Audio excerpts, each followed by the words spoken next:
صل على محمد وآل محمد اللهم صل على ಅಸ್ಸಲಾಮು ಅಲೈಕುಂ ವರಹಮತುಲ್ಲಾಹಿ ವಬರಕಾತು. ಬಿಸ್ಮಿಲ್ಲಾ ವಲ್ಹಮ್ದುಲಿಲ್ಲಾ ವಸ್ಸಲಾತು ವಸ್ಸಲಾಮು ಅಲಾ ಅಶ್ರಫಿಲ್ ಮುರ್ಸಲೀನ್ ವ ಅಲಾ ಆಲಿಹಿ ವಸ್ವಹ್ಬಿಹಿ ಅಜ್ಮഈನ್. ಅಮ್ಮಾ ಬಾದ್.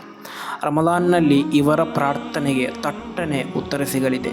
ಪ್ರವಾದಿ ಸಲ್ಲಲ್ಲಾಹು ಅಲೈಹಿ ವಸಲ್ಲಮರು ಹೇಳುತ್ತಾರೆ, ಸ್ವಂತು ಸ್ವಾಯಿಮಿ ತಸ್ಬೀಉನ್, ಉಪವಾಸಿಗನ ಮೌನವೂ ಕೂಡ ಒಂದು ತಸ್ಬೀಹ್ ಆಗಿದೆ.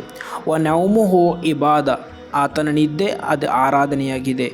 ವ ದುಆഉಹು ಮುಸ್ತಜಾಬುನ್, ಖಂಡಿತವಾಗಿಯೂ ಆತನ ಪ್ರಾರ್ಥನೆಗೆ ಉತ್ತರವಿದೆ. ವ ಅಮಲುಹು ಮುಲಾಅಫುನ್, ಖಂಡಿತವಾಗಿಯೂ ಆತನು ಮಾಡುವಂತಹ ಸತ್ಕರ್ಮಕ್ಕೆ ಒಂದಕ್ಕಿಂತ ಜಾಸ್ತಿ ಪ್ರತಿಫಲ ಸಿಗಲಿದೆ ಎಂದು. ಅಂದರೆ ಉಪವಾಸಿಗನಾದಂತಹ ಓರ್ವ ವ್ಯಕ್ತಿ, ಆತನ ಮೌನ ಅದು ತಸ್ಬೀಹ್ ಆಗಿದೆ, ಆತನ ನಿದ್ದೆ ಅದು ಆರಾಧನೆಯಾಗಿದೆ, ಆತನ ಪ್ರಾರ್ಥನೆಗೆ ಉತ್ತರವಿದೆ.